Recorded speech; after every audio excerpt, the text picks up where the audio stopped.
Kannur vision success സ്റ്റോറിയിലേക്ക് പ്രിയ പ്രേക്ഷകരെ നിങ്ങൾക്ക് ഹൃദയപൂർവ്വം സ്വാഗതം. സക്സസ് സ്റ്റോറി എപ്പിസോഡിൽ നമ്മോടൊപ്പം ഒരു റിട്ടയർഡ് പോലീസ് സൂപ്രണ്ടാണ് ചെയ്യുന്നത്. എന്ന് പറഞ്ഞാൽ 40 വർഷം മുമ്പ് പോലീസ് സർവീസിൽ കയറിയ, ഏതാണ്ട് 42 വർഷം മുമ്പ് പോലീസ് സർവീസിൽ കയറിയ ഒരു വ്യക്തി SI ആയിട്ട് സർവീസിൽ കയറുന്നു, SP ആയിട്ട് റിട്ടയർ ചെയ്യുന്നു. 30 വർഷം ഉള്ള സർവീസ്. ഇന്നത്തെ പോലീസിംഗ് അല്ല അന്നത്തെ പോലീസിംഗ്. അദ്ദേഹം സർവീസിൽ നിന്ന് SP ആയി, വിജിലൻസ് SP ആയി റിട്ടയർ ചെയ്തതിന് ശേഷം പിന്നെ ബിസിനസ് രംഗത്തേക്ക്. ഇന്ന് അദ്ദേഹം കേരള ഇലക്ട്രിക് ട്രേഡ് അസോസിയേഷൻ്റെ ജില്ലാ പ്രസിഡന്റാണ്. KS കറിയ.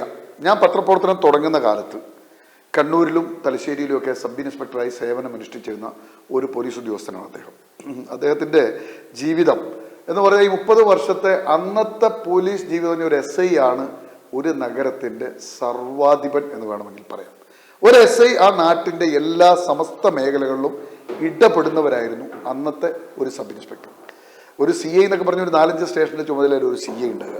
ഒരു DYSP എന്ന് പറഞ്ഞാൽ പിന്നെയും ഒരു 10-15 സ്റ്റേഷനുകളുടെ മുകളിലാണ് ഒരു DYSP ഉണ്ടാകുക. ഇന്ന് ഓരോ സ്റ്റേഷനും ഓരോ CIയുടെ ചുമതലയിലാണ്. ACPമാരും DYSPമാരുമായിട്ട് ചുറ്റും ആളുകളുണ്ട്. പോലീസ് ജില്ല തന്നെ 2ആയി വിഭജിച്ചു. ഒന്ന് കമ്മീഷണറായി, പിന്നൊന്ന് റൂറൽ പോലീസും വന്നു. അങ്ങനെ പോലീസ് വിപുലമായി വളർന്ന ഒരു കാലഘട്ടത്തിലാണ് നമ്മൾ ജീവിക്കുന്നത്. അന്ന് പോലീസിംഗ് എന്ന് പറഞ്ഞാൽ ഒരു SI നാടിൻ്റെ എല്ലാമായിരുന്ന ഒരു കാലഘട്ടത്തിൽ പോലീസ് സർവീസിൽ കയറുകയും നീണ്ട 30 വർഷം സേവനമനുഷ്ഠിക്കുകയും SP ആയി വിരമിക്കുകയും പിന്നെ വ്യവസായ ലോകത്തേക്ക്, വ്യാപാര ലോകത്തേക്ക് കടക്കുകയും. ചില ആളുകൾ നമുക്കറിയാം, റിട്ടയർ ചെയ്താൽ പിന്നെ വീട്ടിൽ ഒതുങ്ങിക്കൂടുക, സാമൂഹ്യ സേവകനായി നീങ്ങുക, ഒതുങ്ങി അങ്ങനെ ജീവിച്ചു പോകുന്നതിൽ നിന്നും വ്യത്യസ്തനായൊരു മനുഷ്യരിലൂടെയാണ് ഇന്നത്തെ സക്സസ് സ്റ്റോറിയുടെ സഞ്ചാരം. പ്രേക്ഷകർക്കും ഒപ്പം SP KS കറിയയ്ക്കും സക്സസ് സ്റ്റോറിയിലേക്ക് സ്വാഗതം.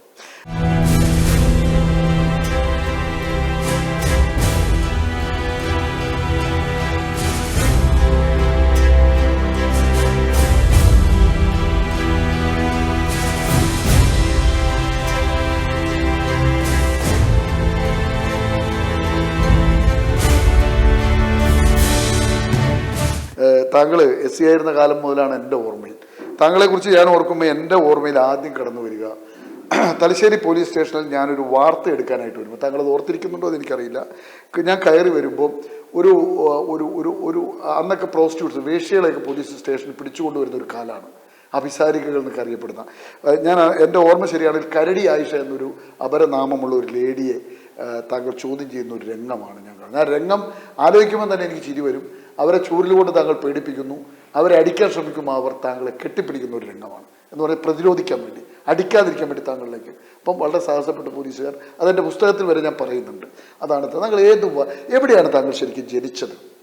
ഞാൻ ജനിച്ചത് ശരിക്കും പറഞ്ഞാൽ കോട്ടയം ജില്ലയിലെ ഏറ്റുമാനൂർ അല്ലെങ്കിൽ കൊഴുവനാൽ എന്ന് പറയുന്നൊരു സ്ഥലത്താണ്. മാതാപിതാക്കളൊക്കെ അവിടുത്തുകാരാണ്. അച്ഛൻ, അമ്മ, പേര്? അച്ഛൻ്റെ പേര് 2009 മരിച്ചു, സ്കറിയ. എൻ്റെ പേരാണ്. അമ്മ മേരി എന്നാണ് പേര്. അവർ കൊഴുവനാൽ എന്ന് പറഞ്ഞ അവര് ചെയ്തിരുന്ന ജോലി കർഷകരാണ്. ഈ അച്ഛന്റെ പേര് തന്നെ താങ്കൾക്ക് ഇടാനുള്ള കാരണം? അത് സാധാരണ ഇതില് ഞങ്ങളുടെ കത്തോലിക്ക കുടുംബത്തിൽപ്പെട്ടതാണ്.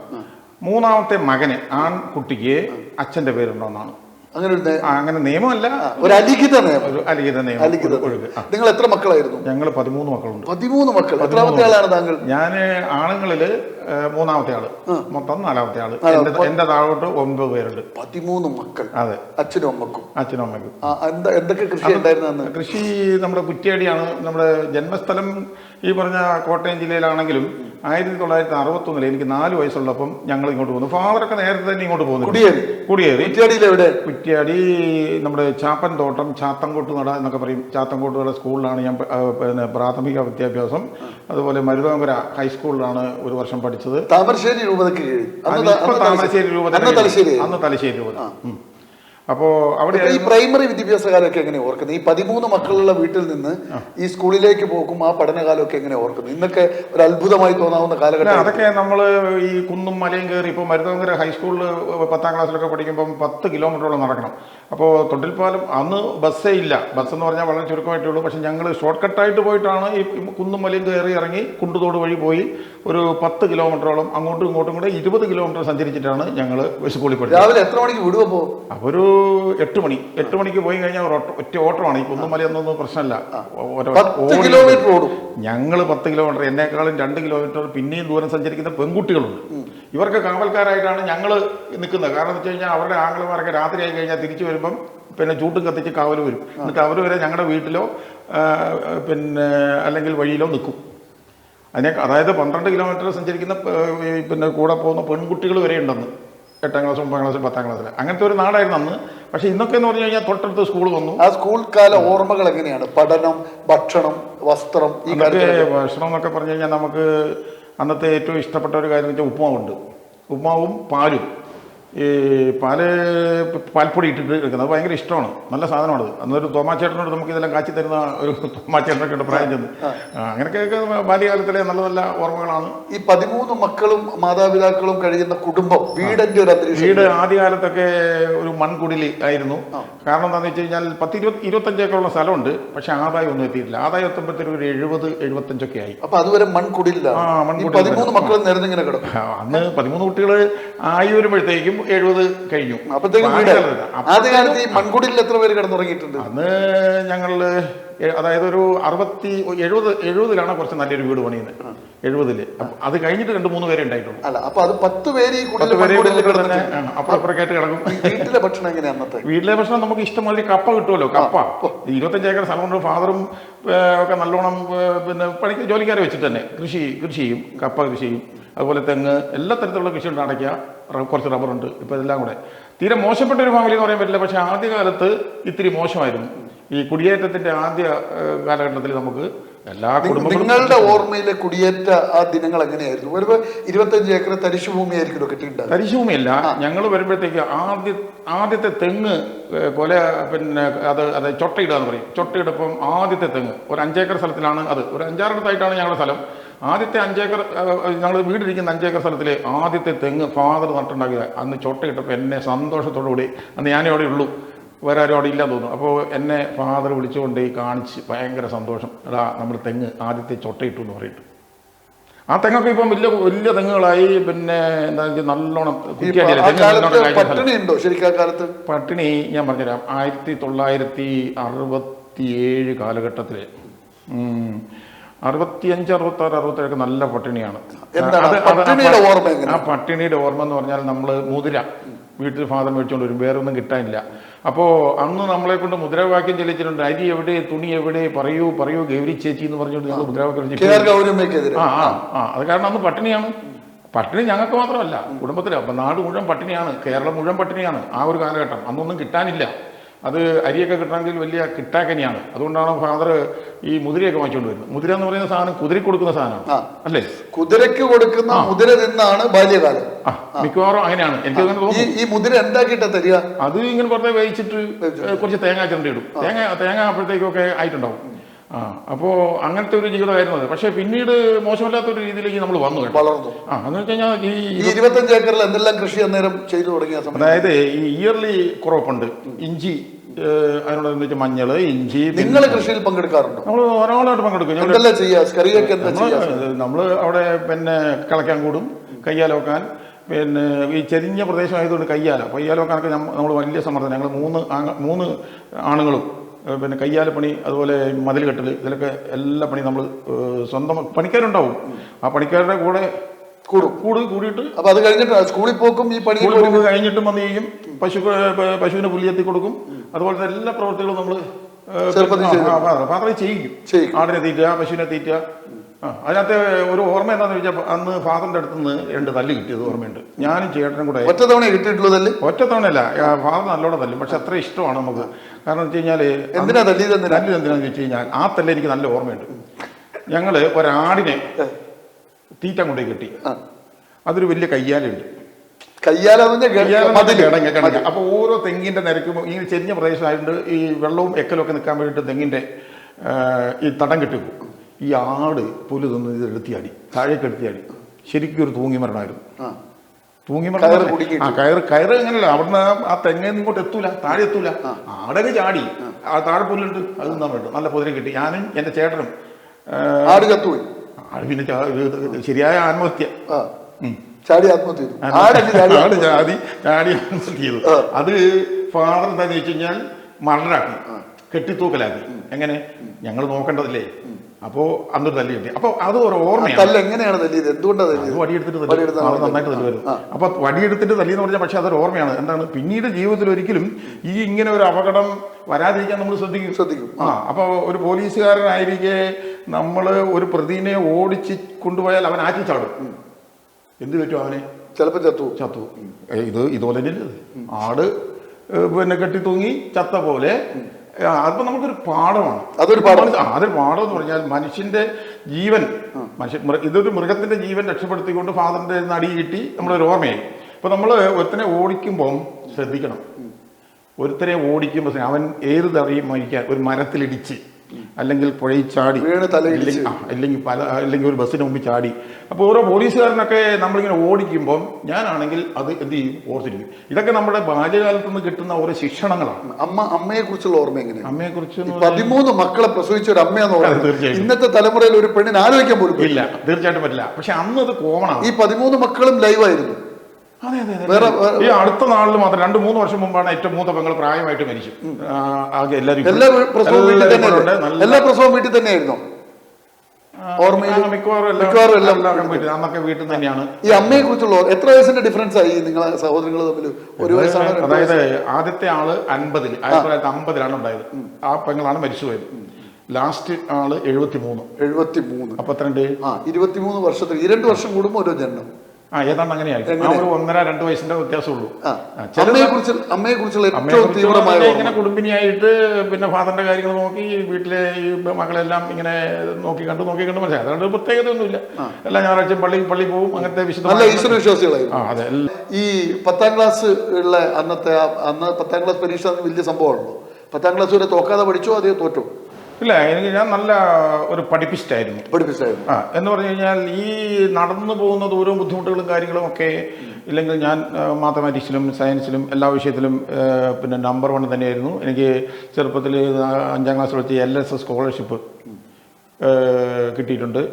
പിന്നെ LSS സ്കോളർഷിപ്പ് എന്ന് പറഞ്ഞാൽ അന്നൊക്കെ വളരെ അപൂർവമായിട്ട് കിട്ടുന്നതാണ്. ഇന്നൊക്കെ കോച്ചിങ് കാര്യങ്ങളൊക്കെ ഉണ്ട്. ഇതല്ലാണ്ട് തന്നെ ഞങ്ങളൊന്ന് സ്കൂളിൽ പഠിക്കാൻ പുറമേരി ഹൈസ്കൂളിൽ പോയിട്ടാണ് എഴുതിയത്. അത് കിട്ടി. പിന്നെ ഉള്ളതെന്ന് വെച്ചാൽ ഫസ്റ്റ് ക്ലാസ്സോടുകൂടിയാണ് SLC പാസ്സായത്. അപ്പോൾ റാങ്ക് കഴിഞ്ഞാൽ പിന്നെ ഫസ്റ്റ് ക്ലാസ് ആണ്. ഫസ്റ്റ് ക്ലാസ് എന്നല്ല, അന്നത്തെ ഫസ്റ്റ് ക്ലാസ്സിൻ്റെ പ്രത്യേകത എന്താണെന്ന് വെച്ച് കഴിഞ്ഞാൽ എനിക്ക് അന്ന് 400-നടുത്ത് മാർക്കേ കിട്ടിയുള്ളൂ. പക്ഷേ ആ 360 ഫസ്റ്റ് ക്ലാസ്സിന്. ആകെ 2400 പേർക്കാണ് കേരളത്തിൽ ആകെ ഫസ്റ്റ് ക്ലാസ് കിട്ടുന്നത്. ഇന്ന് 600 മാർക്കും കിട്ടും. അന്നത്തെ സിസ്റ്റം അതല്ല. അന്ന് 50% അല്ലേ, 40% വിജയശതമാനം അല്ല. 40% ജയിക്കാൻ വേണം. 60% വേണം ഫസ്റ്റ് ക്ലാസ്. അല്ല, അന്നത്തെ വിജയശതമാനം എത്ര ഉണ്ടായിരുന്നു? വിജയശതമാനം 42-30 അത്രയൊക്കെ ഉള്ളൂ. വളരെ കുറവാണ്. 10ാം ക്ലാസ് കഴിഞ്ഞിട്ട് ഈ സ്കൂൾ കാലഘട്ടത്തിൽ വേറെ ആക്ടിവിറ്റീസ് വല്ലതും ഉണ്ടോ? കലാരംഗത്തോ കായിക രംഗത്തോ മറ്റോ? അതൊന്നുമില്ല. കല എന്നെ തൊട്ട് തെറ്റിട്ടില്ല. സത്യം പറയാം.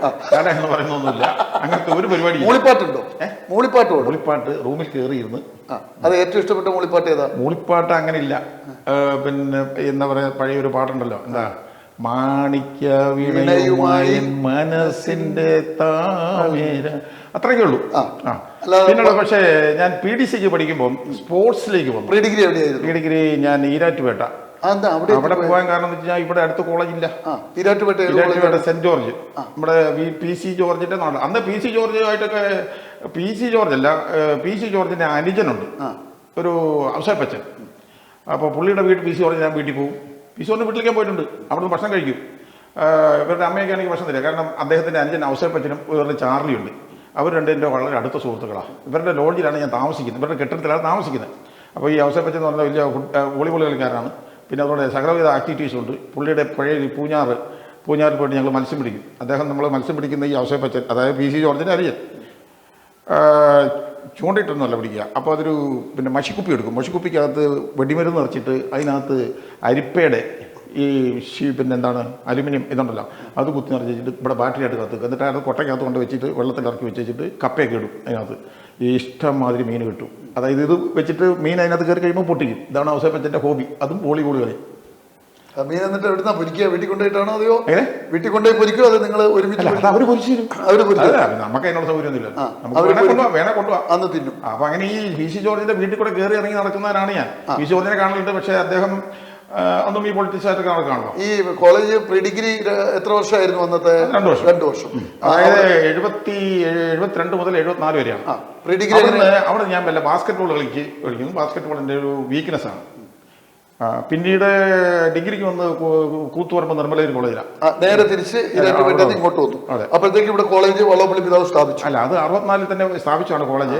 പക്ഷെ അപ്പോഴത്തേക്കും പിന്നെ അഡ്മിഷൻ കിട്ടുന്ന ഞാൻ ഡിഗ്രിക്കാണ് ഇവിടെ വരുന്നത്.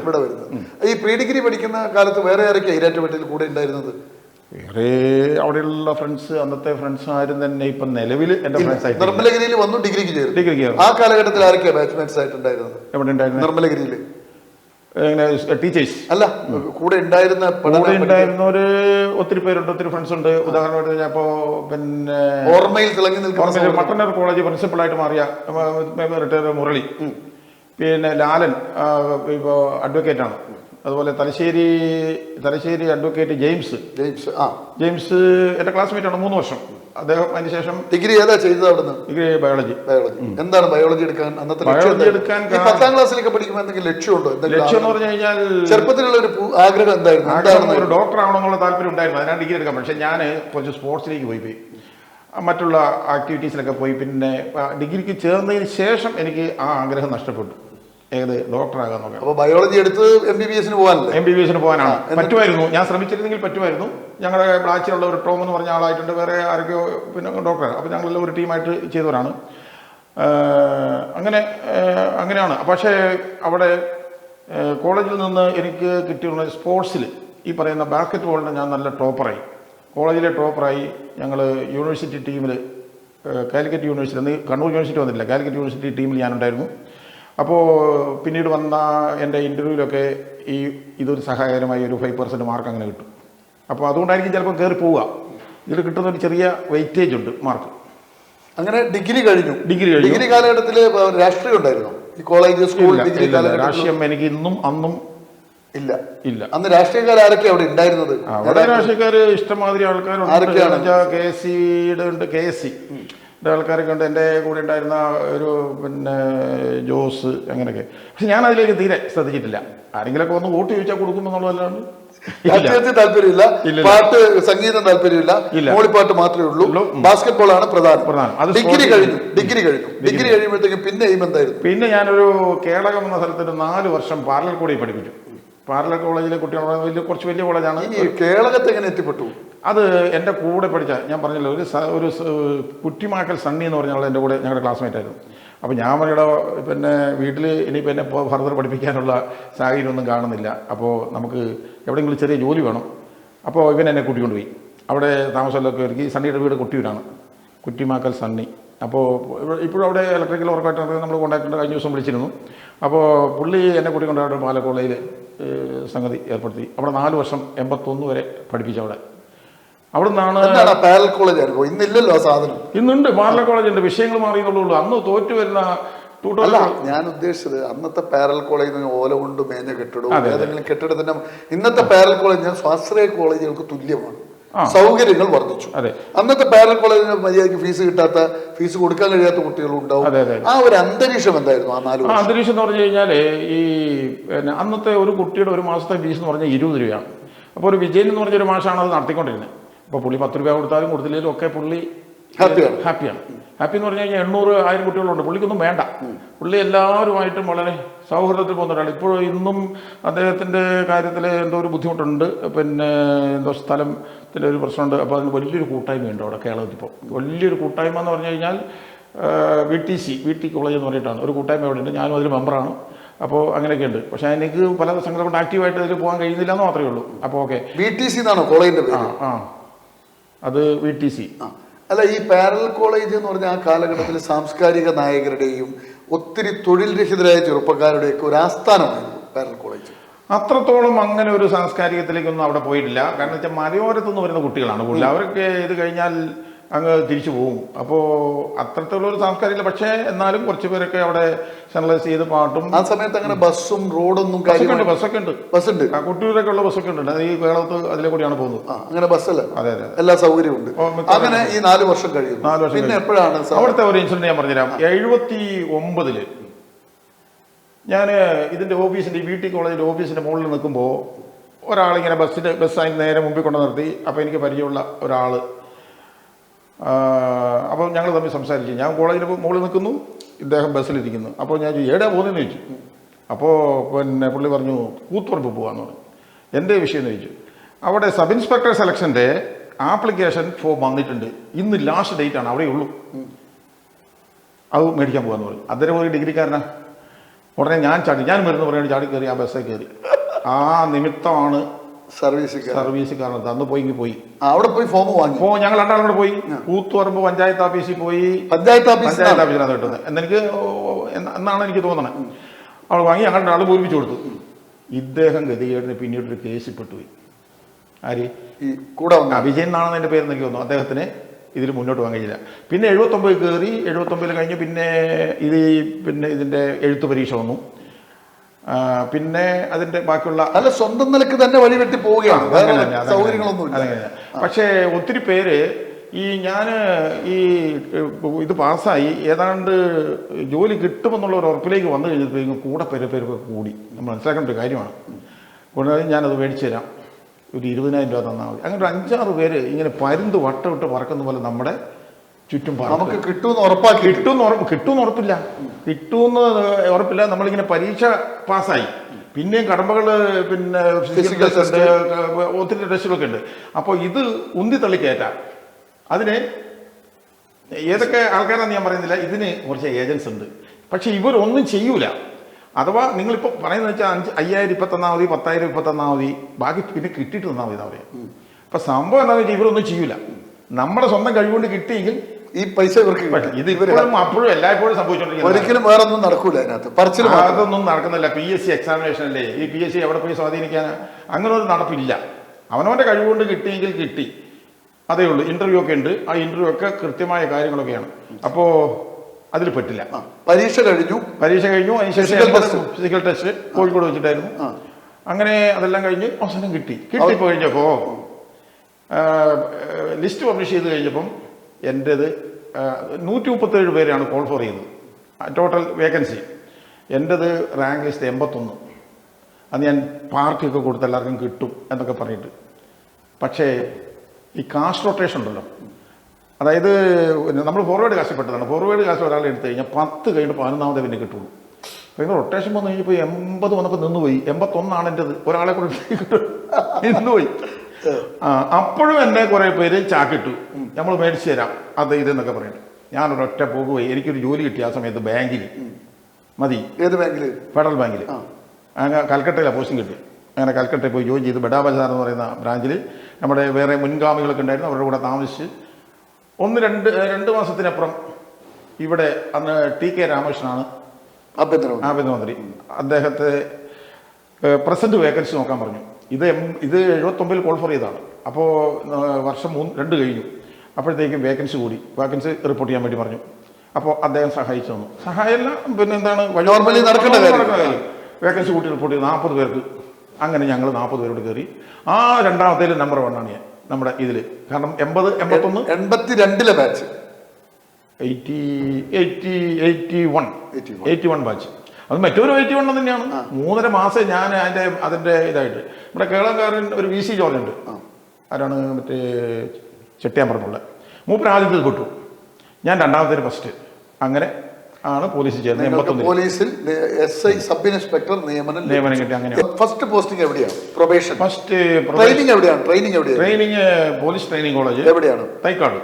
എന്തായിരുന്നു ആ കാലഘട്ടം? എത്ര വർഷമാണ് ട്രെയിനിങ്? പ്രത്യേകിച്ച് ഓർമ്മിക്കാനൊന്നുമില്ല. ശ്വാസം വിടാതെയുള്ള, അത് ഓർമ്മിക്കാനുണ്ട്, ഇല്ലെന്നല്ല. ഒരു 3 പേര് നമ്മുടെ ട്രെയിനിങ് കോളേജിൽ നിന്ന് ഓടിപ്പോയി. ട്രെയിനിങ് സഹിക്കാൻ വയ്യാഞ്ഞത്. ഏതാണ്ട് ഈ പട്ടാളക്കാർക്കൊക്കെ ഉള്ള അതേ രീതിയിൽ തന്നെയാണ്. കാരണം രാവിലെ 5 മണിക്ക് എഴുന്നേൽക്കണം. അത് കഴിഞ്ഞ് പിന്നെ നഗരത്തിൽ കൂടി ഓരോട്ടം, പിന്നെ അത് കഴിഞ്ഞിട്ട് ഇവിടെ ഒന്ന് ശ്വാസം വിടാതെ പിന്നെ ഓട്ടം. അങ്ങനെ ഇതൊക്കെ. ഭക്ഷണമൊക്കെ നന്നായിട്ടുണ്ട്, കുഴപ്പമൊന്നുമില്ല. അതൊക്കെ പിന്നെ ക്യാൻറ്റീനുണ്ട്. ക്യാൻറ്റീനല്ല, അവിടെ തന്നെ ഭക്ഷണമുണ്ട്. പക്ഷേ അത് അന്ന് നമ്മൾ പൈസ കൊടുക്കണമായിരുന്നു. മാസം ഒരു 400 രൂപ അങ്ങനെ വരും. പിന്നെ അവിടുത്തെ ഓർമ്മകളെന്ന് പറഞ്ഞു കഴിഞ്ഞാൽ PTCയിലെ ഓർമ്മകൾ ഡെയിലി ഈ കൃത്യം 365 ദിവസം അവിടെ. അന്ന് ആരാണ് നിങ്ങളുടെ ഡയറക്ടർ? അന്ന് അൽഫോൻസ് ലൂയിസ് ഈറയിൽ അദ്ദേഹമായിരുന്നു പ്രിൻസിപ്പൾ. അതുകൊണ്ട് പ്രിൻസിപ്പളാണ് എല്ലാം അവിടുത്തെ കാര്യങ്ങളൊക്കെ ചെയ്യുക. പിന്നെ ട്രെയിനിങ് DIG എന്നൊക്കെ പറഞ്ഞിട്ടുണ്ട്. അവരൊന്നും നേരിട്ട് ഇടപെടുന്നില്ല. പിന്നെ കുറേ ഇൻസ്പെക്ടർമാരും കാര്യങ്ങളൊക്കെ ഉണ്ട്.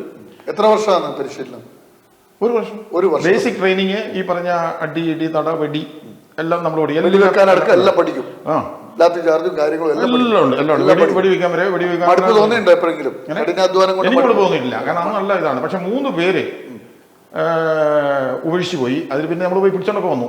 ഞങ്ങൾ തന്നെ അവധി എടുത്ത് വെച്ചിട്ട്, അവധിയല്ല ശനി ഞായറൊക്കെ എടുത്ത് വെച്ചിട്ട് പിന്നെ പിടിച്ചോണ്ട് വന്നേ. പക്ഷെ നമ്മള് ഫ്രണ്ട്ഷിപ്പ് ആയില്ലേ. അപ്പൊ ഒരാൾ ജോലി വീട്ടിൽ ചെല്ലുമ്പോൾ അവരെന്താ പറയുന്നത്? ചെല്ലുമ്പം പറയുന്നതെന്ന് വെച്ച് കഴിഞ്ഞാൽ അവന് പറ്റുന്നില്ല.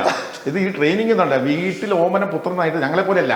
നമ്മൾ മലമ്പ്രദേശത്ത് പിന്നെ എന്താ പറയാ ഒറ്റ ഓട്ടത്തിന് പിന്നെ ചെയ്യുന്ന ഇവരങ്ങനെയല്ല. ഇവര് മേബി. അപ്പോ അതിൽ തന്നെ ഒരു സതീഷ് ചന്ദ്രനുണ്ട്. പുള്ളി ഒരു MA കാരനാണ്. പക്ഷേ പുള്ളി പെരിഞ്ഞനം തൃശ്ശൂർകാരനാണ്. പുള്ളി അങ്ങനെ ഇട്ടിട്ട് ഓടിയ ആളാണ്. പക്ഷെ നമ്മൾ പിടിച്ചോണ്ട് വന്നു. SP ആയിട്ട് തന്നെ പിരിഞ്ഞു. അതുപോലെ വേറെ പറഞ്ഞാൽ ഇവിടെ ഒരു ദാമോദരൻ ഉണ്ടായിരുന്നു. പുള്ളി ഇതുപോലെ തന്നെ അത് നമ്മൾ പിടിച്ചോണ്ട് വന്നു. പുള്ളി സർവീസിൽ കയറി. അതൊരു ഹിസ്റ്ററിയാണ് ശരിക്കും പറഞ്ഞത്. പുള്ളി പിന്നെ ആത്മഹത്യ ചെയ്തു. ഇവിടെ പയ്യന്നൂർക്കാരനാണ്. നിങ്ങൾക്കൊക്കെ അറിയാം കേസ്. അവരുടെ ബന്ധുക്കളെ 2 പേരെ വെട്ടിക്കൊന്നിട്ടാണ് അത്. നിങ്ങൾ അറിയാം കേസ്. ഇവിടെ അത് ഇവൻ SI ആയിരിക്കുമ്പോഴാണ്. പോട്ടെ, അത് വിട്. നമുക്ക് നോക്കണ്ട. അങ്ങനെ ഫസ്റ്റ് പോസ്റ്റിംഗ് പ്രൊബേഷൻ ആണ്.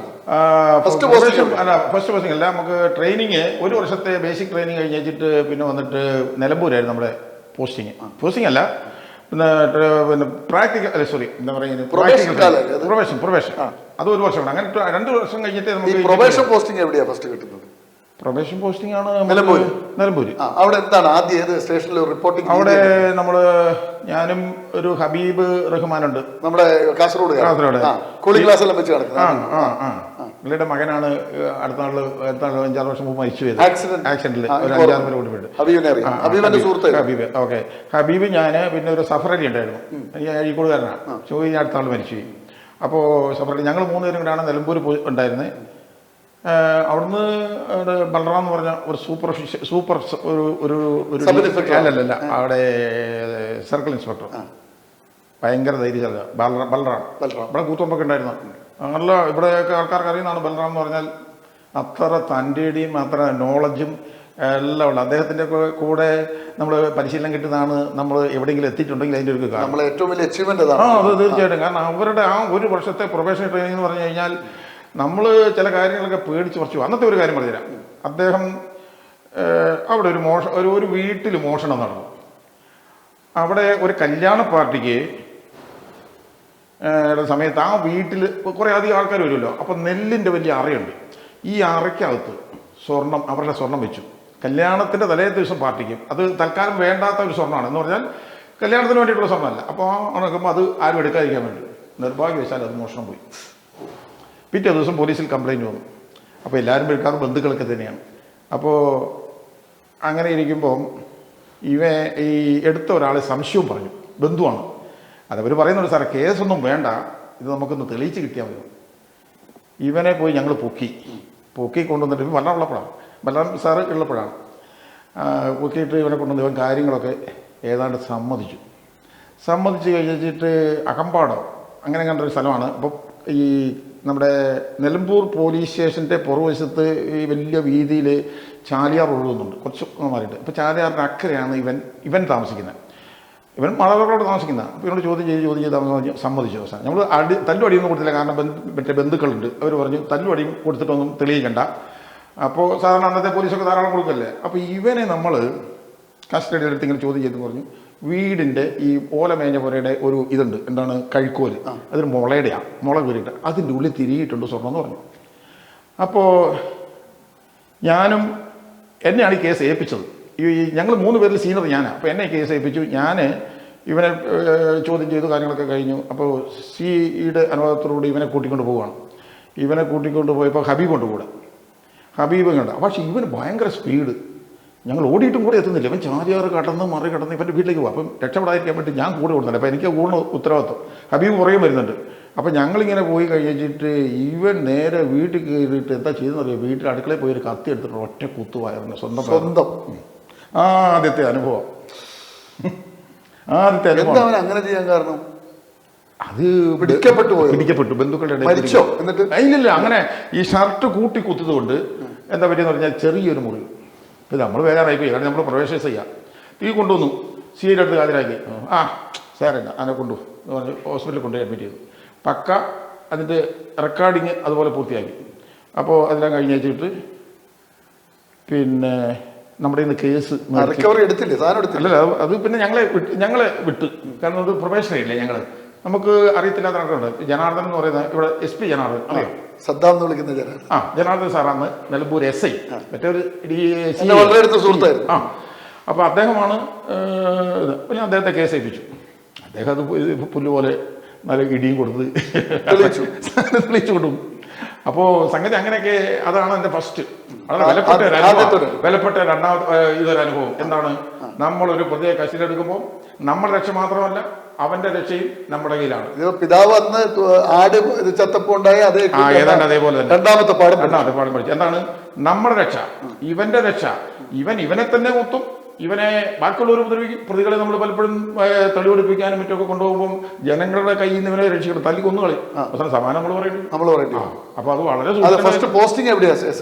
പോസ്റ്റിംഗ് ഹേമാംബയ്ക്ക് എന്ന അത് 1983 ആദ്യമാണ്, 2 വർഷം കഴിഞ്ഞിട്ട് 83 ഹേമാംബികാറ്, അതായത് പാലക്കാട്. എന്താണ് അവിടുത്തെ ഒരു അന്തരീക്ഷം? അവിടുത്തെ അത് വലിയൊരു കാര്യമായ പോലീസ് സ്റ്റേഷൻ അല്ല. എന്ന് പറഞ്ഞാൽ റെയിൽവേ കോളനി ഉണ്ട്, കണ്ടമാനം കളവ് നടക്കും. കളവ് എന്ന് പറഞ്ഞാൽ റെയിൽവേ കോളനിയിൽ എന്ന് വെച്ച് കഴിഞ്ഞാൽ ഈ പാലക്കാട് റെയിൽവേ സ്റ്റേഷൻ്റെ തൊട്ട് തന്നെ. അപ്പോൾ ഈ ആൾക്കാരെല്ലാം ഇത് പൂട്ടിയിട്ട് പോകും, ജോലിക്കാർ. പിന്നെ പോയിട്ട് 3-4 ട്രെയിനിൽ പോയി കഴിഞ്ഞിട്ടാണല്ലോ വരിക. അത് നല്ലോണം കളവ് നടത്തും. അതിനുവേണ്ടി മാത്രം സ്ഥാപിച്ച സ്റ്റേഷൻ. ഏറ്റവും കൂടുതൽ കാലം SI ആയിരുന്ന ഏത് സ്റ്റേഷൻ? മിക്കവാറും തലശ്ശേരിയും കണ്ണൂരും ഒരുപോലെയാണ്. ആ കാലഘട്ടം സംഘർഷ കാലഘട്ടമാണോ അതെയോ? സംഘർഷ കാലഘട്ടം തന്നെയാണ്. ഇവിടെ കണ്ണൂരും തലശ്ശേരിയും എന്തായാലും അങ്ങനെ ആയിരിക്കുമല്ലോ. ആ കാലഘട്ടത്തിൽ ഒരു നിർണായകമായ ഒരു കേസ് തലശ്ശേരിയിലെ പറയാം. അത് വളരെ ചെറിയൊരു ഇൻസിഡന്റ് ആണ്, പക്ഷേ ഞാനത് വലുതായിട്ട് കാണുന്ന ഒരു കാര്യമാണ്. ഒരു ദിവസം, അതായത് 90-92 ഞാൻ തലശ്ശേരി SI ആയിരുന്നു. ഒരു ദിവസം ഞാനൊരു 10 മണി കഴിഞ്ഞാൽ വീട്ടിൽ പോകുള്ളൂ. വീട്ടിൽ ക്വാർട്ടേഴ്സ്. എത്ര മണിക്കൂർ അന്നത്തെ ഡ്യൂട്ടി? എല്ലാം SIക്ക് ഡ്യൂട്ടി അങ്ങനെ ടൈമില്ല, എപ്പോഴും പോകാം എപ്പോഴും വരാം.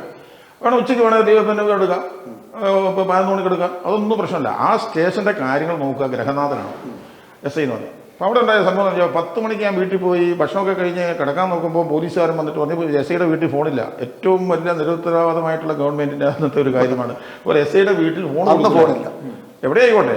അപ്പോൾ അതൊരു 1/2 കിലോമീറ്റർ ദൂരം ഞാൻ താമസിക്കുന്നത്. അപ്പോൾ പോലീസുകാരൻ വന്നിട്ട് വണ്ടി എടുത്തിട്ട് വന്നിട്ട് പറഞ്ഞു, സാറേ ഇങ്ങനെ ചെറിയ മമ്മൂക്കൈ വിളിക്കുന്നുണ്ട്, എന്താ കാര്യം എന്നറിയില്ല, അർജന്റായിട്ട് വിളിക്കാൻ പറ്റും. അപ്പോൾ ഈ ചെറിയ മമ്മൂക്കൈ എനിക്കറിയാം, വളരെ നല്ലൊരു മനുഷ്യനാണ്. കേരള രാഷ്ട്രീയത്തിൽ നമ്പർ 1. ആവശ്യം ഉണ്ടെങ്കിൽ മാത്രമേ അത്രയും വിളിക്കുള്ളൂ. ഏത് പാർട്ടിയാന്ന് വിളിക്കില്ല, ലീഗിൻ്റെ ആണല്ലേ, പിന്നെ INL-ലേക്ക് പോയി. അദ്ദേഹം വിളിക്കുന്നുണ്ട്. അപ്പം ഞാൻ അവിടെ പോലീസ് സ്റ്റേഷനിൽ പോയി ഇദ്ദേഹത്തെ വിളിച്ചു പറഞ്ഞു, സാറേ ഇങ്ങനെ ഒരു പ്രശ്നമുണ്ട്. വൈകുന്നേരം 6 മണിക്ക് ഒരു മുക്രി ഒരു ഇടവഴി കൂടെ, എനിക്ക് ഓർമ്മയുണ്ട്. അതായത് ഇവിടെയാണ് സ്ഥലം, അതായത് പിന്നെ അവിടെ ഇത് പിന്നെ മുക്രിയല്ല കാളി, അങ്ങനെ എന്തോ ഒരാള് മാക്കൂട്ടത്ത് ഇടവഴി കൂടെ എന്തോ പഠിപ്പിക്കാൻ പോയിട്ട് തിരിച്ചു വരുമ്പോൾ അന്യജാതിപ്പെട്ട ഒരാൾ ഇവന്റെ തൊപ്പി വലിച്ചിട്ട്, മുക്രിക്ക് എന്തിനാണ് ആ തൊപ്പി അങ്ങനെ കണ്ട് ചോദിച്ചിട്ട് ഇത് വലിച്ച് പള്ളിയിലിട്ടു. ഇത് ഭയങ്കര പ്രശ്നമായിപ്പോയി. അതാണ് ഈ 4 മണിക്കൂർ കൊണ്ട് പ്രസിപ്പിറ്റേറ്റ് ചെയ്ത് ഞാൻ അവിടെ ചെല്ലുമ്പോഴത്തേക്കും പോലീസ് സ്റ്റേഷനിൽ ചെന്ന് ഇറങ്ങി നോക്കുമ്പോഴത്തേക്കും മട്ടാമ്പ്രം മുതൽ സൈതാർപള്ളി മുതൽ ഇവിടം വരെ ജനമാണ്, കംപ്ലീറ്റ് മുസ്ലിംസും ഇളകിയിരിക്കുകയാണ്. അപ്പോൾ ഇദ്ദേഹം പറഞ്ഞതെന്ന് വെച്ചാൽ, സാറേ നേരം വിളക്കുമ്പോഴത്തേക്കും പിടിവിട്ടു പോകും, ഇമ്മീഡിയറ്റ് ആയിട്ട് സാറ് പ്രതിനെ കസ്റ്റഡിയിൽ എടുക്കണം, പ്രതിയായിട്ടൊന്നും അറിയില്ല. അപ്പോൾ എനിക്കറിയാം, വെറും 20 വർഷം മുമ്പ് 1970 കലാപം നടന്നറിയാം. അപ്പോൾ വളരെ സെൻസിറ്റീവാണ്. ഇപ്പോൾ മട്ടാമ്പുറത്തൊക്കെ ഇങ്ങനെ തിളച്ച് നിൽക്കുക ജനം. ഇപ്പം ഞാൻ എന്ത് ചെയ്തു, പ്രതിയാരെന്നറിയണ്ടേ, ജൂൺ ജൂലൈ മാസത്തിലാണ്, ഭയങ്കര മഴ. അങ്ങനെ ഞാൻ എൻ്റെ ഗുർണോ പോലീസുകാരെയൊക്കെ വിളിച്ച് പിന്നെ കണ്ടുപിടിക്കണം, അങ്ങനെ ആളെ പിടിച്ച ഗുർണോ പോലീസ്, അങ്ങനെ നമുക്കൊരു പേര്. അപ്പോൾ ഇവര് പിടിച്ചു ആളെ, മണം പിടിച്ച് തന്നെ അവരെ പിടിച്ചു. ഒരു അരമണിക്കൂർ കൊണ്ട് ആളെ കിട്ടി. ലക്ഷണം പറഞ്ഞ് ഒന്ന് പിടിച്ചു. ആളെ ഐഡന്റിഫൈ ചെയ്തു. എനിക്ക് പിടിക്കണ്ടേ. അപ്പം മാക്കൂട്ടത്ത് അങ്ങോട്ട് അതിൻ്റെ ഉള്ളിലാണ്. അപ്പം കള്ളു കുടിച്ച് ചെയ്ത പണിയാണ്. അപ്പോൾ ഇവനെ പിടിക്കണം എന്ന് പറഞ്ഞു കഴിഞ്ഞാൽ, അപ്പോൾ വീട് സുമാർ പിടികിട്ടിയതുള്ളൂ. അങ്ങനെ ഞാൻ കുറേ KAP പോലീസുകാരും അങ്ങനെ പോയിട്ട് കൂട്ടത്തതിൻ്റെ അപ്പുറത്തൊരു സ്ഥലം ഉണ്ടല്ലോ, റെയിൽവേ ഗേറ്റൊക്കെ അടുത്ത്, ആ ഗേറ്റ് കടന്ന് അപ്പുറത്ത് കടന്ന് കുറച്ച് കുന്നിൻ്റെ മുകളിലൊക്കെ പോയി വീട് കൃത്യമായിട്ട് ഉപയോഗിച്ചു, ബെല്ലടിച്ചു. അപ്പോൾ എനിക്ക് തോന്നുന്നു രാത്രി നല്ല മഴയുണ്ട്, നല്ല മഴയത്തായി പരിപാടി. അപ്പോൾ ഒരു പിന്നെ പാതിരയൊക്കെ കഴിഞ്ഞു, രണ്ട് മണിയായിട്ടുണ്ടാവും. ബെല്ലടിച്ചപാട് ഒരു സ്ത്രീ പിന്നെ ഇറങ്ങി വന്നു. കണ്ടാൽ തന്നെ ഒരു പേടിപ്പെടുത്തുന്ന സ്വഭാവമാണ്. മുണ്ടൊക്കെ ഇങ്ങനെ താഴ്ത്തി കൊടുത്ത് ഇങ്ങനെ വാതിലിൽ ഇങ്ങനെ നിന്നു. എന്താ? ഞാൻ പറഞ്ഞു അവൻ്റെ പേര് വിളിച്ചിട്ട് പറഞ്ഞു. പേര് ഞാൻ പറയുന്നില്ല. ആ പേര് ഇന്ന പിന്നെ അതെ, അവനിവിടെ ഇല്ല. ഇങ്ങനെ നോക്കുമ്പോൾ അതിൻ്റെ വീടിൻ്റെ ഉള്ളിൽ കൂടെ ഇങ്ങനെ കട്ടിൽ കിടന്ന ആൾ അടുത്ത അപ്പുറത്തെ കട്ടിലിൻ്റെ അടിയിലോട്ട് പോകുന്നതാണ്. ഞാൻ പറഞ്ഞു മാറടി എന്ന് പറഞ്ഞിട്ട് ഞാൻ എൻ്റെ കയ്യിലുണ്ടായിരുന്ന ബാറ്റം കൊണ്ട് ഇവളുടെ കൈ അങ്ങ് തട്ടി മാറ്റി പോയി അവനെ പൊക്കി കണ്ടു. നീലടാ ഇനി ആളെന്ന് ചോദിച്ചു. അതേ സ്വയം പറഞ്ഞു. പൊക്കി കൊടുത്തു, 2 അടിയൊക്കെ കൊടുത്തു കൊണ്ടുവന്നു. അതൊക്കെ അറിയുന്ന കാരണം ഇന്നിപ്പോൾ അടിക്കാൻ അതൊക്കെ അന്ന് അടി കൊടുക്കണം. എന്നിട്ട് കൊണ്ടുവന്ന് വിളിച്ചു പറയുന്നുണ്ട്, നിങ്ങളുടെ പേര് ഞാൻ ബലാത്സംഗത്തിന് കേസ് കൊടുക്കുന്നു. അങ്ങനെയൊക്കെ ഇന്നാണ് ചിലപ്പം അവനെ കൊണ്ടുവന്നപ്പം മട്ടാമ്പുറത്ത് ജീപ്പ് നിർത്തി. ഈ സംഗതി മുക്കുരി അവിടെ ഉണ്ട്, എല്ലാവരും അതേപോലെ തിളച്ച് നിൽക്കുക. ജീപ്പിൻ്റെ പുറകെ കൂടെ കൊണ്ടുവന്ന് കാണിച്ചു കൊടുത്തു. ഇവനാണോ ആള്? ആ സാർ ഇവൻ തന്നെയാണ്. ഞാൻ നേരെ സ്റ്റേഷനിൽ കൊണ്ട് എല്ലാവരും പിരിഞ്ഞു പോയി, ഒരു കുഴപ്പമില്ല. നേരം വെളുത്തപ്പം തലേദിവസത്തെ പോലെ തന്നെ. അപ്പം ഞാൻ അവിടെ ഒരു കാര്യം കാണുന്നത് വെച്ച് കഴിഞ്ഞാൽ, എന്നെപ്പോലെ ഇതുപോലെ ധാരാളം ഇൻഷുറൻസ് എൻ്റെ ജീവിതത്തിലുണ്ട്. ഞാൻ ഇമ്മീഡിയറ്റ് ആക്ഷനാണ്, ഇമ്മീഡിയറ്റ് പ്രതിയെ പിടിക്കും ഞാൻ. അതുപോലെ നമ്മളെ സഹായിക്കുന്ന മറ്റൊരു സംഗതി ഇല്ല പോലീസിൽ. ഇമ്മീഡിയറ്റ് ആക്ഷൻ വേണം. ഇല്ലെങ്കിൽ നേരം വെളുത്താൽ ഈ കേസ് പൊളിച്ച് മാറി അപ്പോഴത്തേക്കും കലാപം അവിടെ ഉണ്ടായി. താങ്കളുടെ CI SI ആയിട്ട് എത്ര വർഷം ഉണ്ടായിരുന്നു? SI ആയിട്ട് ഏതാണ്ട് 13 വർഷം. അത് കഴിഞ്ഞ് CI ആയിട്ട് ഒരു 6 വർഷം, DYSP ആയിട്ട് 6 വർഷം, 13 6 19 6 അത് കൂടുതലുണ്ടല്ലോ. അപ്പോ SP ആയിട്ട് എത്ര വർഷം? 1 വർഷം. അപ്പൊ ഈ IPS കിട്ടാനുള്ള സാധ്യത ഉണ്ടായിരുന്നോ? സാധ്യത ഒരു 6 മാസത്തെ കുറവ് വന്നു. 6 മാസം. അതായത് നമ്മൾ ഈ IPS കിട്ടാനുള്ള ഫസ്റ്റ് ക്രൈറ്റീരിയ എന്ന് പറയുന്നത് ബാക്കി എല്ലാ ഇതുകൊണ്ട്, പക്ഷേ DYSP ആയിട്ട് 54-ാം വയസ്സിൽ, 55-ലാണ് റിട്ടയർ ചെയ്യേണ്ടത്, 54-ാം വയസ്സിൽ 8 വർഷത്തെ സർവീസ് ഉണ്ടാവണം. അത് എനിക്ക് 7.5 വർഷമേ ഉള്ളൂ. SP ആയിട്ട് വിജിലൻസ് SP ആയിട്ട് റിട്ടയർ ചെയ്തു. കോഴിക്കോട് പിന്നെ സ്പെഷ്യൽ സെല്ല് വിജിലൻസ് SP ആയിട്ട് റിട്ടയർ. ഏത് ഇയറിലത്? അത് 2011. 30 വർഷം പൂർത്തിയാക്കി സർവീസ്. 30 വർഷം പൂർത്തിയായി, 2 വർഷം കുറവുള്ളൂ. ഈ സർവീസിൽ നിന്ന് ഇറങ്ങുമ്പോൾ എന്തായിരുന്നു മനസ്സിലുണ്ടായിരുന്നത്? സർവീസിൽ റിട്ടയർ ചെയ്യുമ്പോൾ ഈ തൊപ്പിയും അധികാരം എല്ലാം പോയല്ലോ. അല്ല, അങ്ങനെയുള്ള അധികാര കൊതിയൊന്നുമല്ല. പക്ഷേ കുറെ അച്ചീവ്മെന്റ്സ് അതിലുണ്ട്. പ്രസിഡന്റിന്റെ മെഡലൊക്കെ കിട്ടി. എങ്ങനെയാണ് ഈ പ്രസിഡന്റിന്റെ മെഡൽ എന്ന് കിട്ടുന്നത്? ഏത് ഓഫീസറായിരിക്കുമ്പോഴാണ് പ്രസിഡന്റിന്റെ മെഡൽ? അത് റിട്ടയർ ചെയ്തതിന് ശേഷമാണ്. പക്ഷേ റിട്ടയർ ചെയ്യുന്നതിന് തൊട്ട് മുമ്പ് അതിനുള്ള പ്രാരംഭ നടപടികളെല്ലാം പൂർത്തിയായി. ഇന്ത്യൻ രാഷ്ട്രപതിയുടെ പ്രഥമ പൗരൻ നിങ്ങളെ ഏതാണ്? ഏത് കേസിനെ ബേസ് ചെയ്തിട്ടാണ്? അത് ഒരു കേസിനെ ബേസ് ചെയ്തിട്ടില്ല. നിരവധി താങ്കളുടെ പ്രവർത്തികളെ ഒരാളുടെ പോലീസ് ജീവിതത്തിൽ ഒരു 10-60 പിന്നെ ഗുഡ് സർവീസ് എൻട്രി. ഓരോ കേസും നമ്മൾ ഇപ്പം നേരത്തെ പറഞ്ഞില്ലേ, അതുപോലെ ചില കേസുകൾ റിപ്പോർട്ട് ചെയ്ത് അത് നമ്മൾ ഡിറ്റക്ട് ചെയ്യുമ്പോൾ നമുക്ക് ഓരോ ഗുഡ് സർവീസ് എൻട്രി കിട്ടും. അത് ചിലർക്കൊക്കെ മെറിറ്റോറിയസ് സർവീസ് എൻട്രി കിട്ടും. അത് വലിയ പ്രമാദമായ കേസുകളൊക്കെ പിടിച്ചു കഴിഞ്ഞാൽ. അങ്ങനത്തെ ഒന്നും കേസ് എൻ്റെ തലയിൽ ഒന്നും വീണിട്ടില്ല, നിർഭാഗ്യം കൊണ്ടോ ഭാഗ്യം കൊണ്ടോ. അപ്പോൾ അങ്ങനെ ഒരു 10-60 കേസ് വേണം. പിന്നെ പ്രസിഡന്റിന്റെ മെഡൽ കിട്ടാനുള്ള ഒരു ക്രൈറ്റീരിയ എന്ന് പറഞ്ഞാൽ പണിഷ്മെന്റ് ഒന്നും കാര്യമായിട്ട് പാടില്ല. എനിക്ക് എൻ്റെ ജീവിതത്തിൽ ഒരു വാർണിംഗ് പോലും കിട്ടിയിട്ടില്ല സർവീസിൽ. അത് ഭയങ്കര സംഭവമാണ്. കാരണം ഏതൊക്കെ DGP-മാരെ കീഴിൽ വർക്ക് ചെയ്തിട്ടുണ്ട്? ഇരുമ്പൻ മുതലാണോ? MK ജോസഫ് സാർ മുതൽ പിന്നെ അങ്ങോട്ടുള്ള എല്ലാ 2011 വരെയുള്ള, എനിക്ക് തോന്നുന്നു റിട്ടയർ ചെയ്യുമ്പം ജേക്കബ് പുന്നൂസാണ് സാറാണ്. അങ്ങനെ നിരവധി ഓഫീസർമാർ. റിട്ടയർ ചെയ്ത് കഴിയുമ്പോൾ മനസ്സിൽ എന്തായിരുന്നു? ശൂന്യതയായിരുന്നോ? വേറെ എന്തെങ്കിലും ലക്ഷ്യമുണ്ടോ? എന്തെങ്കിലും ഒരു ഏർപ്പാട് തുടങ്ങണമെന്നുണ്ടായിരുന്നു. അങ്ങനെ 1 വർഷം വെയിറ്റ് ചെയ്തതിന് ശേഷമാണ് ഞാൻ ഈ ബിസിനസ്സിലേക്ക്. ഏതാണ് താങ്കൾ ആദ്യം തുടങ്ങിയ ബിസിനസ് തുടങ്ങി തന്നെ നമ്മുടെ ഒരു പിന്നെ ഇലക്ട്രിക്കൽ കൺസോൾസ്. എന്താണ് ഇലക്ട്രിക്കൽ രംഗത്ത്? താങ്കൾ പഠിച്ചത് ബയോളജിയാണ്. അതെ, ഒന്നുമില്ല. എനിക്ക് ഒരു സയന്റിഫിക് അല്ലെങ്കിൽ ഒരു മെക്കാനിക്കൽ മൈൻഡ് ഉണ്ട്. അപ്പോൾ അത് വെച്ച് നോക്കുമ്പം പലയിടത്തുനിന്നും പല പ്രഷേഴ്സൊക്കെ വന്നു. അപ്പോൾ ഇന്ന് ഞാൻ വീട് പണിയുമ്പം ഉണ്ടായ ചില സാഹചര്യങ്ങൾ, ചില ഈ ഒരു ബിസിനസ്സിലേക്ക് വെറുതെ ഇരിക്കാൻ. എന്താണ് താങ്കൾ ആദ്യം തുടങ്ങിയ ബിസിനസ്? അതായത് തന്നെ ഓരോ ബിസിനസ് ചെയ്തിട്ടുണ്ട്. എന്താണ് ഇലക്ട്രിക്കൽ ഏത് സ്വിച്ച് ആണോ, വയറാണോ, ലൈറ്റ് ആണോ? കൺസോൾസ് എന്ന് പറഞ്ഞാൽ ബോക്സസ് ഉണ്ടാക്കാന്നുള്ളത്. അത് വളരെ എന്തിനു വേണ്ടിയിട്ടുള്ള ബോക്സ്? അവിടെ പിന്നെ മീറ്റർ ബോക്സ്, DB, അതുപോലെ പാനൽ ബോർഡ്, ഇങ്ങനത്തെയുള്ള സംഭവങ്ങളൊക്കെ സ്വന്തമായി നിർമ്മിക്കാൻ തുടങ്ങി. സ്വന്തമായിട്ട് നിർമ്മിക്കും. എന്താണ് ആ കമ്പനിയുടെ പേര്? Signal electrical. ഇപ്പൊ തളിപ്പറമ്പുണ്ട്, അതുപോലെ കണ്ണൂർ അതിന്റെ ഓഫീസുണ്ട്. പിന്നെ ഇപ്പം കുറുമാത്തൂർ അതിൻ്റെ കുറച്ച് വലിയ ഒരു 8000 സ്ക്വയർ ഫീറ്റിൽ ഒരു ബിൽഡിംഗ് പണിതിട്ടുണ്ട്. അപ്പോൾ അതിനകത്ത് എല്ലാ മെഷീനറികളും ചെയ്തിട്ടുണ്ട്. അപ്പോൾ അങ്ങനെ പടിപടിയായിട്ട് വന്നിട്ട് കുറേ സക്സസ്ഫുൾ ആയിട്ട് ബോക്സിൽ തുടങ്ങിയിട്ട് എന്തിനാ അവസാനിച്ചത്? അല്ല, ബോക്സ് തന്നെയാണ് ഇപ്പോൾ കുറച്ചുകൂടി. ഇപ്പം അതിൻ്റെ കുറച്ച് ഗൗരവമേറിയ കാര്യങ്ങളിലേക്ക് നമുക്ക് കൺട്രോൾ വയറിങ് കുറച്ച് വലിയ ഇപ്പം നമ്മൾ അടുത്ത നാളിൽ ഒരു 10-60 ലക്ഷം രൂപയുടെ സാധനം നമ്മൾ ഗൾഫിലേക്കൊക്കെ കയറ്റി അയച്ചു. എക്സ്പോർട്ടിങ് നമ്മളല്ല ചെയ്തത്, എക്സ്പോർട്ടിങ് ലൈസൻസ് എടുത്തിട്ടില്ല.